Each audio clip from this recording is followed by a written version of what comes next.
गोचर के समय यह चीज देखी जाती है कि जो महाग्रह रहते हैं वह लंबे समय तक वह व्यक्ति के जीवन में फल देते हैं। ये कुंडली का फलादेश करते समय आप देखते होंगे कि कुंडली में लगन कुंडली को देखते हैं, फिर भाव चलित कुंडली को देखते हैं, उसके बाद गोचर को भी देखा जाता है, ग्रह गोचर किस भाव पर कर रहा है, वह कैसा फल आपके जीवन में दे रहा है। लेकिन जो ये हमारा जन्मांक चक्र रहता है, ये उस समय का चक्र होता है जब हमारा जन्म होता है। जब कोई ग्रह चलना शुरू करेगा, यहाँ से हर एक ग्रह यहाँ से ब्रह्मांड करते हुए इस तरह से हर एक भाव में जब चलता है तो 0 से चलेगा 30 अंश तक जाएगा, फिर दूसरी भाव पर जब दूसरे भाव पर जाएगा तो 0 से चलेगा 30 अंश तक जाएगा, फिर इस तरह से पूरे भावों में ये चक्कर काटते रहते हैं। हर ग्रह जब चलना शुरू करेगा तो इस तरह से चलते रहेंगे।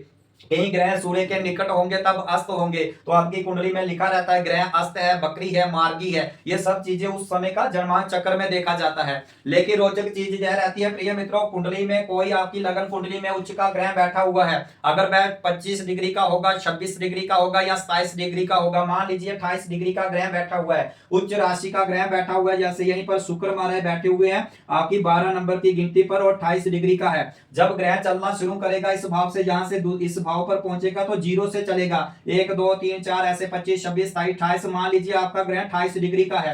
28 डिग्री से हमें क्या पता चलता है कि इस भाव से उसकी पकड़ अब ढीली हो चुकी है। जैसे मान लीजिए यहीं से ग्रह चलना शुरू किया, आपकी लगन कुंडली में कोई ग्रह 28 डिग्री का बैठा हुआ है, 28 डिग्री का जहां से चलेगा 0 1 2 3 4 5 6 7 ऐसे 19 20 22 25 26 27 28। मान लीजिए 28 डिग्री का यहाँ पर पहुंच गया है, अब थोड़ा 2 और चलेगा तो 30 डिग्री पर आ जाएगा, फिर दूसरी राशि में प्रवेश कर लेगा। लेकिन 28 डिग्री का है तो आपने क्या अनुमान लगाना है कि कुंडली में भाव में बैठा ग्रह उच्च राशि का है लेकिन 28 डिग्री का है, यानी इतनी राशि उसने अपनी खो चुकी होती है। जो सूचना यहां से चाहिए थी अब उसके पास इतनी पावर नहीं बची है, अब उस ग्रह की ग्रह दूसरी राशि पर प्रवेश करने को तैयार हो गया है। तो वह ग्रह उस भाव का फल कम देगा लेकिन अगले वाले भाव पर उसकी लाइट ज्यादा होगी। अब यहाँ पीछे उसकी लाइट कम हो गई है तो इसलिए वह ग्रह अगले भाव का फल आपके जीवन में देगा।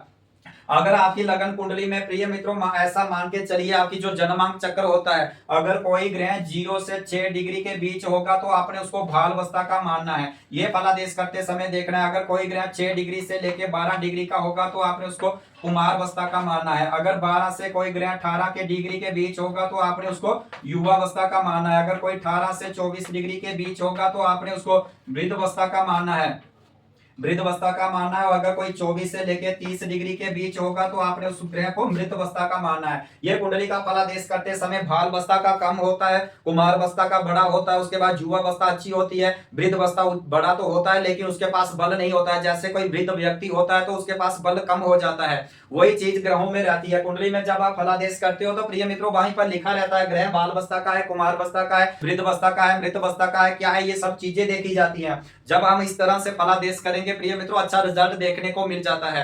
कुंडली में कोई ग्रह जब चलना शुरू करेगा तो 0 से चलेगा 30 अंश तक जाएगा। अगर आपकी कुंडली में कोई ग्रह 4 डिग्री का है तो आप उसका क्या अनुमान लगाओगे, यहीं से चला तो 0 होगा, फिर 1 2 3 4 आप मान के चलिए अभी उसकी पकड़ इसी साइड पर बनी हुई है। 4 डिग्री का होगा तो आपने क्या अनुमान लगाना है, उसकी पकड़ अभी इसी साइड पर बनी हुई है, इतनी राशि उसको अभी चलना बाकी है, यानी अभी वह उसकी पकड़ पूरी तरह से उस भाव पर